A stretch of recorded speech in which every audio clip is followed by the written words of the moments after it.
નમસ્કાર, હું છું ગોપી ગાંગર અને આપ જોઈ રહ્યા છો નિર્ભય ન્યૂઝ। ગોપાલ ઇટાલિયાએ હવે પોતાના ફેસબુક પેજ ઉપર એક પોસ્ટ મૂકી છે। શું ભારતીય જનતા પાર્ટી આમ આદમી પાર્ટીના જે ઉમેદવારો છે તેમને ધમકાવી રહી છે, ડરાવી રહી છે, તેમને લાલચ આપી રહી છે અને તેમને ફોર્મ પરત ખેંચવા માટે થઈ અને દબાણ કરી રહી છે? આ પ્રકારના આરોપ જે છે એ ગોપાલ ઇટાલિયા દ્વારા લગાવવામાં આવ્યા છે। ગોપાલ ઇટાલિયાએ સોશિયલ મીડિયા એમના ફેસબુક પેજ ઉપર અમુક જે મેસેજ આવેલા છે, વોટ્સઅપની અંદર જે મેસેજ આવેલા છે તેની પોસ્ટ મૂકી છે અને ગોપાલ ઇટાલિયા અહીંયા આગળ આપ જોઈ શકો છો કે ગોપાલ ઇટાલિયાએ પોતે જે પોસ્ટ આખી મૂકી છે એ પણ અહીંયા આગળ મૂકી છે, એ પણ તમને બતાડીશ અને સાથે સાથે એમને પોસ્ટની અંદર જે સ્ક્રીનશોટ મૂક્યા છે તે સ્ક્રીનશોટ પણ અહીંયા આગળ બતાડવાનો પ્રયત્ન કરીશું, કારણ કે સવારથી સતત એ પ્રકારના મેસેજ આવી રહ્યા છે અને એવા વિડીયોઝ પણ આવી રહ્યા છે કે જ્યાં ભારતીય જનતા પાર્ટીના જે ઉમેદવાર છે કે જે કાર્યકર્તાઓ છે એ અન્ય પાર્ટીના ઉમેદવારને લઈને જાય છે મામલતદાર પાસે અને ત્યાંથી ફોર્મ પોતે પરત ખેંચાવી રહ્યા છે। આ પ્રકારના મેસેજ આવી રહ્યા છે। અહીંયા આગળ તમે ગોપાલ ઇટાલિયાનું આ સોશિયલ મીડિયા પેજ છે અને ગોપાલ ઇટાલિયાએ આ સોશિયલ મીડિયા પેજની અંદર એક પોસ્ટ મૂકી છે અને પોસ્ટની અંદર લખ્યું છે કે ભાજપની નિમ્ન કક્ષાની રાજનીતિ જોવો।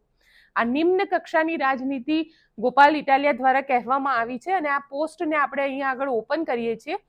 અમુક સ્ક્રીનશોટ એમના દ્વારા મૂકવામાં આવેલા છે, અલગ અલગ લોકો દ્વારા એમને જે સ્ક્રીનશોટ મોકલવામાં આવ્યા છે તેની આ કોપી છે અને સાથે તમને એ પણ બતાડું કે તેમાં લખવામાં શું આવ્યું છે, કારણ કે ઘણા બધા લોકો એવા છે કે જે ગોપાલ ઇટાલિયા સાથે કનેક્ટેડ હોય, એટલે પાર્ટીના લોકો હોય, નેતાને મેસેજ કરતા હોય, તે પ્રકારના અહીંયા આગળ આ મેસેજ જે છે તે કરવામાં આવ્યા છે અને સાથે સાથે આ તમે અહીંયા આગળ સ્ક્રીનશોટ જે છે તે જોઈ શકો છો। અહીંયા આ સ્ક્રીનશોટ મૂકવામાં આવ્યા છે અને લખવામાં આવ્યું છે કે ગોપાલભાઈ બાવળાથી જીતેન્દ્ર પટેલભાઈ બીજેપી જેવી અત્યાર સુધી નાગાઈ અને ઉમેદવારને બીવડાવવાની અને ફોર્મ પાછું ખેંચાવવાનું કામ કરે છે।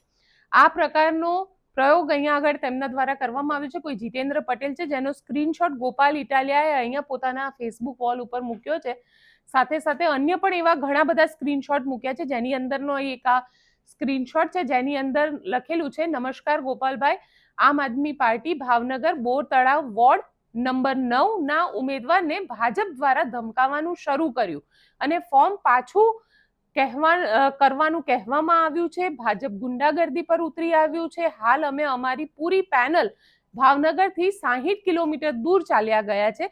ભાજપના લફંગા ઉમેદવારના જે ઘરે જઈને ધમકી આપે છે, ભાજપના લફંગા ઉમેદવારના ઘરે જઈને ધમકી આપે છે, તે પ્રકારનું પણ લખવામાં આવ્યું છે અને અમે કોઈ ઉમેદવાર ભાવનગર નથી, અમે કોઈ પણ સંજોગોમાં ફોર્મ પાછું નહીં લઈએ, અમે ભાવનગરથી 60 કિલોમીટર દૂર ચાલ્યા ગયા છે। મારી હત્યા કરવી હોય તો કરી દે, પણ હું ફોર્મ પાછું નહીં ખેંચું।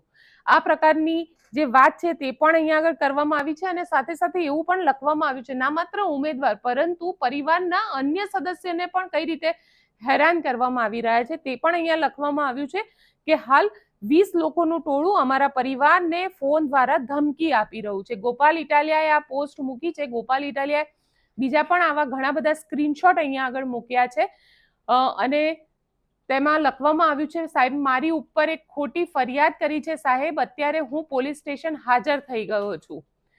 એટલે ગોપાલ ઇટાલિયા દ્વારા મેસેજ કરવામાં આવે છે કે શેને લગતી, અને એ ફરિયાદની આખી જે વર્ણન છે તે અહીંયા આગળ કરવામાં આવ્યું છે। સાથે ઓડિયો પણ મૂકવામાં આવ્યા છે કે આ પ્રકારના ઓડિયો જે છે તે કરવામાં આવી રહ્યા છે, જે ધમકાવવામાં આવી રહ્યા છે। ગોપાલભાઈ, તમે કહેતા હતા એ હકીકત છે, મારા માસીનો દીકરો પોલીસમાં છે, તે લોકોને ટાસ્ક આવે છે કે આમ આદમી પાર્ટી વિરુદ્ધ ઇન્ફ્લુએન્સરને સ્ટોરી અને પોસ્ટ મૂકવાનું।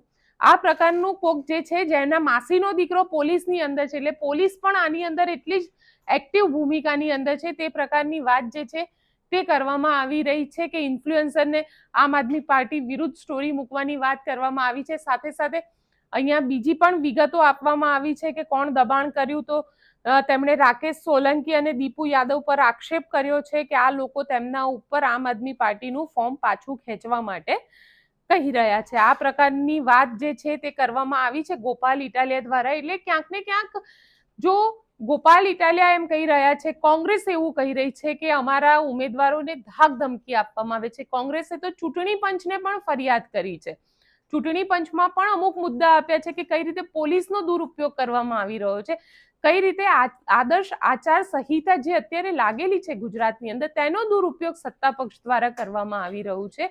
તો ક્યાંક ને ક્યાંક અત્યારે એવું ચોક્કસથી કહેવાનું મન થાય કે ભારતીય જનતા પાર્ટી કાં તો પોતાની જાતને એવું માની રહી છે કે પોતે સત્તા ટકાવી રાખવા માટે જ આવેલી છે, એટલે ભારતીય જનતા પાર્ટી પોતે સત્તા ટકાવી રાખવા માટે આવું કરતી હોય તેવું પણ બની શકે, કારણ કે દરેક જગ્યાએથી એ વડોદરા, રાજકોટ, ગોંડલ કે બનાસકાંઠા હોય કે પછી આ બાજુ સાબરકાંઠા અને આદિવાસી વિસ્તાર, આ બધી જ જગ્યાએથી આ પ્રકારની ફોર્મ પાછી ખેંચવાની જે ફરિયાદ આવી રહી છે. અને સાથે સાથે કદાચ એવું બી બની શકે કે ભારતીય જનતા પાર્ટી કાં તો લોકશાહીમાં માનતી નથી અને કાં તો પછી ભારતીય જનતા પાર્ટીને એવું છે કે તેઓ હારી રહ્યા છે અને માટે તેઓ આ પ્રકારની એક આખું નેટવર્ક કરી અને જે વિરોધ પક્ષના ઉમેદવારો છે તે ઉમેદવારોને ક્યાંક ને ક્યાંક હેરાન કરવા, ધમકાવવા, પૈસાની લાલચ આપવી, આ પ્રકારની પ્રવૃત્તિઓ પણ કરી રહી છે. એટલે ક્યાંક માની શકીએ કે ભારતીય જનતા પાર્ટી આમ તો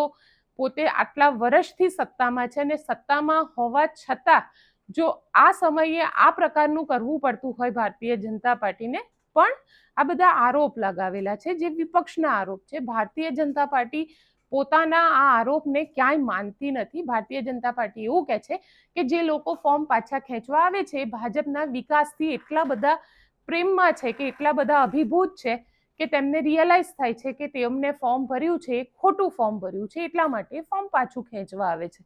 આપ શું માનો છો? મને કોમેન્ટ બોક્સમાં ચોક્કસથી લખીને જણાવજો કે શું ભાજપના જે ઉમેદવારો છે તેમને ક્યાંક ને ક્યાંક ધમકી આપવામાં આવી. આપ શું માનો છો કે જે કોંગ્રેસ અને આમ આદમી પાર્ટીના ઉમેદવારો છે જે લોકો પોતાનું ફોર્મ પાછું ખેંચી રહ્યા છે અથવા તો જે લોકોને ક્યાંક ને ક્યાંક કોઈક ને કોઈક પ્રકારે ધમકી આપી રહ્યા છે તેવી વાત કરવામાં આવી રહી છે, શું આ વાત મનગઢંત છે કે પછી ખરેખર ભારતીય જનતા પાર્ટી દ્વારા આ પ્રકારની ધમકી આપવામાં આવી રહી છે? કોમેન્ટ બોક્સમાં ચોક્કસથી લખજો. અમારી ચેનલ નિર્ભય ન્યૂઝને લાઇક, શેર અને સબસ્ક્રાઇબ કરવાનું ભૂલશો નહીં. આભાર.